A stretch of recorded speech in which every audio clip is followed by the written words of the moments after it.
아마존 강, 보트, 그리고 양쪽에는 울창한 정글. 모든 것이 조용하고 엔진 돌아가는 소리만 들립니다. 페루 가이드의 심각한 시선하에 여러분은 초조하게 주위를 둘러봅니다. 갑자기 가이드가 웃으면서 앞을 가리킵니다. 바로 여기에요. 드디어 이키토스에 도착했어요. 도시는 아마존 열대우림 깊숙한 곳에 숨어 있습니다. 이키토스는 한쪽은 물로 둘러싸여 있고 다른 한쪽은 통과할 수 없는 열대우림이 끝없이 펼쳐져 있기 때문에 이 도시에 도달하기는 매우 어렵습니다. 우선 활기찬 해안 도시인 페루의 수도인 리마로 날아가야 했어요. 그곳에서 아마존 열대우림의 중심부로 들어가기 전에 버스를 타고 페루의 광대하고 험한 산을 통과했습니다. 버스 여행 3일 만에 작은 마을에 도착했는데 도로가 갑자기 그곳에서 멈췄습니다. 면적이 360제곱킬로미터인 이키토스는 도로로 닿을 수 없는 세계에서 가장 큰 대륙 도시입니다. 아직 이키토스에서 320km 이상 떨어져 있기 때문에 여기서부터 덥고 습한 아마존 강을 따라 배를 타고 마침내 외딴 도시에 도착합니다. 리마를 떠난 지 5일 후였어요. 도시에 도착하면 많은 집들이 높은 기둥 위에 세워져 있는 것을 볼 수 있습니다. 봄철에 이키토스를 둘러싼 강이 불어나서 도시의 일부가 물에 잠기기 때문입니다. 그래서 이키토스는 아마존의 베니스라는 별명을 얻었어요. 기둥 위에 세워진 집들은 아마존 강의 탁한 물을 피할 수 있을 만큼 충분히 높습니다. 도시 전역에서 윙윙거리는 소리가 크게 들려요. 마치 오토바이 무리가 도착한 것 같아요. 사실 이것은 모터카로스입니다. 이키토스에는 차가 거의 없어요. 대신 승객용 작은 좌석이 달린 오토바이가 있습니다. 이키토스에는 약 45,000대의 이런 오토바이들이 요란한 소리를 내며 돌아다니고 있어서 도시가 매우 시끄럽습니다.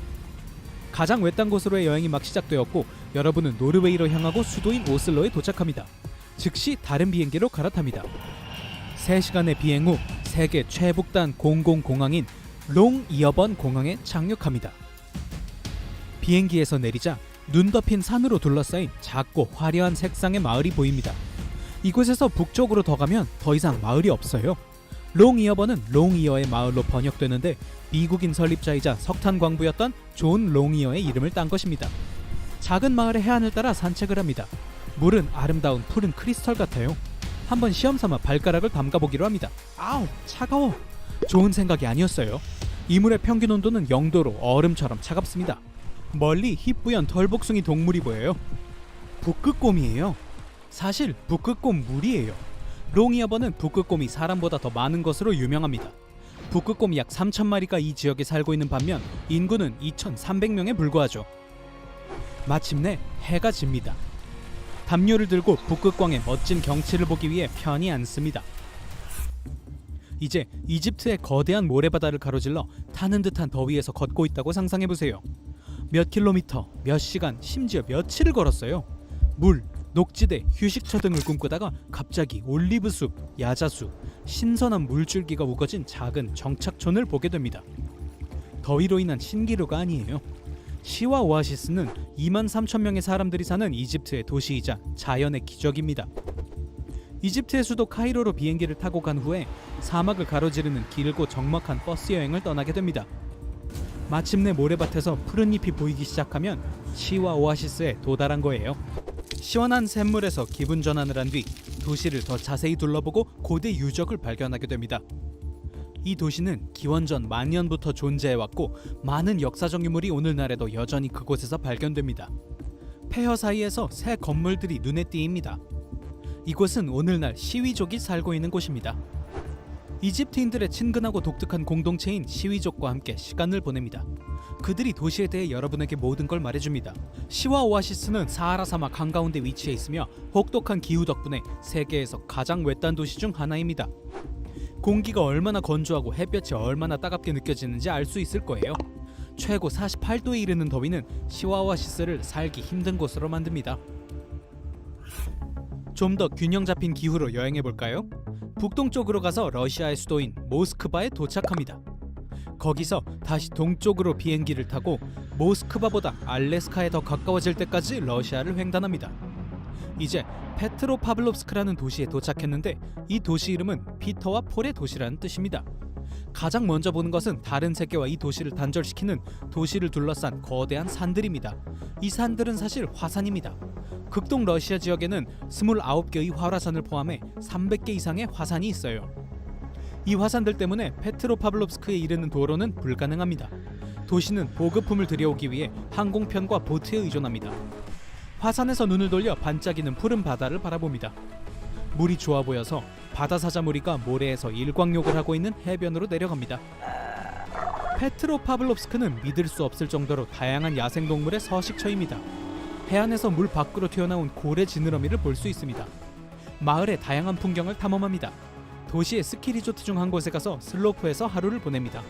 그런 다음 많은 화산들 중 하나의 기슭으로 향하는 바위길을 따라 올라가요. 마침내 보트 투어에서 휴식을 취하면서 이 도시의 유명한 삼형제 바위를 둘러봅니다. 영감을 받아 또 하나의 화산지대로 여행합니다. 칠레의 이스터 섬이에요.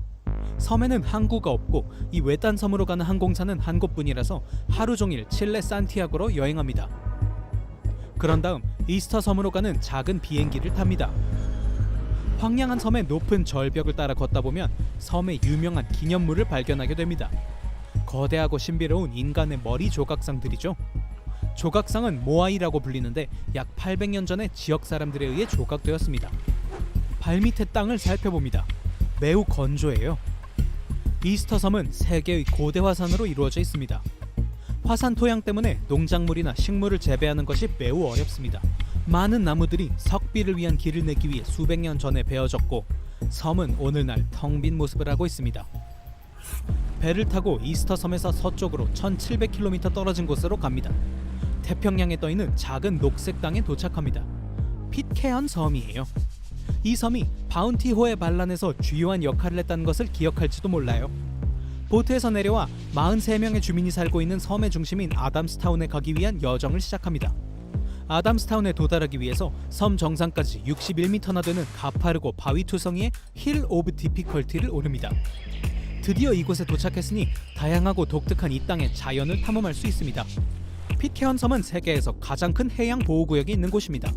스노클링 여행을 하고 온갖 종류의 이국적인 물고기와 함께 수영을 합니다. 다채로운 산호초를 탐험하고 심지어 희귀한 혹등고래를 볼 수 있어요.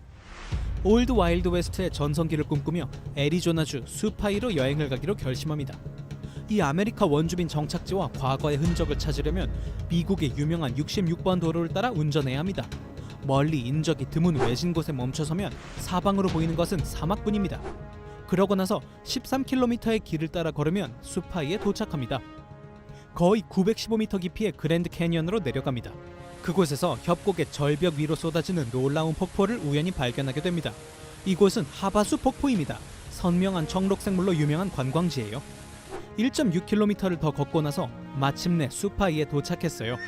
200명 이상의 하바수파이 인디언 부족이 이 작은 마을에 살고 있습니다.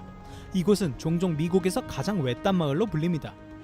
왼쪽으로 짐꾸러미를 등에 지고 마을을 가로질러 가는 노새를 볼 수 있습니다. 이렇게 작은 마을로 연결되는 도로가 없기 때문에 우편물은 노새의 행렬로 배달됩니다. 그것이 없다면 일반 우편 배달원이 우편물을 배달하기 위해 16시간 동안 도보 여행을 해야 할 거예요. 그 지역을 걸어다니다가 우뚝 솟은 푸른 폭포를 더 많이 발견하게 됩니다. 훼손되지 않은 자연과 그랜드 캐니언의 멋진 경치는 긴 하이킹을 가치 있게 만듭니다. 아름다운 일몰 후 밤이 찾아오고 몇 킬로미터에 걸쳐 불빛이라고는 보이지 않아요. 머리 위에는 수많은 별들이 땅을 밝히고 있을 뿐입니다.